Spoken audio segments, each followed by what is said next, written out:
राहुल गांधी द्वारा गांधी जी की पुण्यतिथि पर किए गए ट्वीट पर सियासी बवाल खड़ा हो गया है।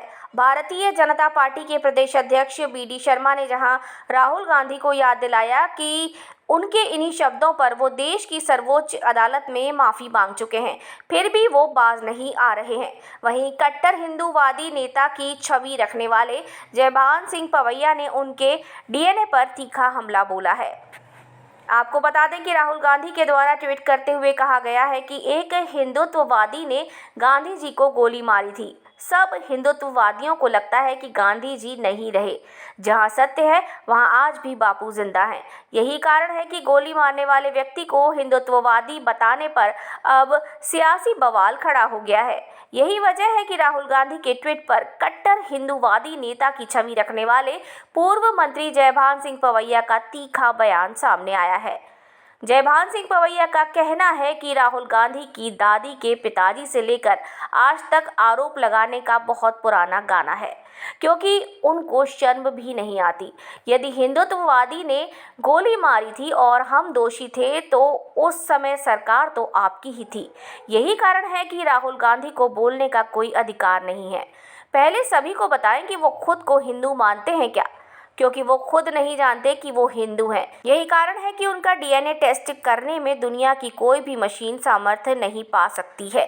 इसीलिए ये कभी नहीं जान सकते कि हिंदू और हिंदुत्व क्या है। हकीकत यह है कि गांधी जी के विचारों को जिंदा यदि कोई रखे हुए है तो वो भारतीय जनता पार्टी है और उनकी हत्यारी कांग्रेस पार्टी है।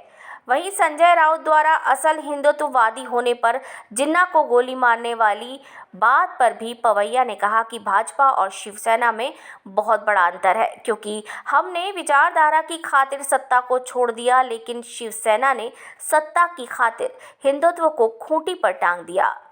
बाला साहेब के विचारों को अपमानित भी किया है। वहीं बड़ी शर्म से राहुल गांधी को याद दिलाया है कि ऐसे ही शब्दों को लेकर वो देश की सर्वोच्च अदालत में माफ़ी मांग चुके हैं और फिर से इस तरह के अनर्गल बातें करना ठीक नहीं है। वहीं बी.डी. शर्मा ने राहुल गांधी को याद दिलाया है कि ऐसे ही शब्दों को लेकर वो देश की सर्वोच्च अदालत में माफ़ी मांग चुके हैं और फिर से इस तरह की अनर्गल बातें करना ठीक नहीं है। देखिए, राहुल गांधी जी के दादी के पिताजी से लेकर आज तक ये बहुत पुराना गाना है उनका आरोपों का। उनको शर्म भी नहीं आती है। अगर हम अपराधी थे तो सरकारें आपकी थीं उस समय, और इसलिए मैं ये कहूँगा कि पहले तो राहुल गांधी को बोलने का अधिकार नहीं है। वो अपने को हिंदू मानते हैं क्या?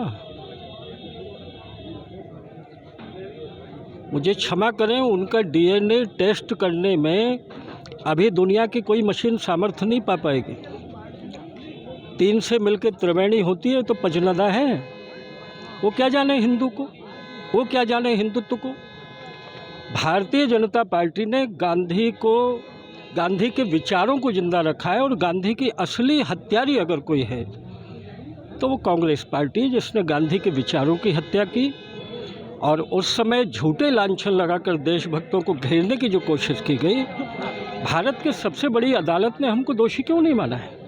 और इसलिए राहुल गांधी को क्षमा मांगनी चाहिए देश में तनाव पैदा करने वाले इस तरह के बयानों से। देखिए, शिवसेना और भारतीय जनता पार्टी में अंतर ये है कि हमने विचारधारा के खातिर सत्ताएं छोड़ी।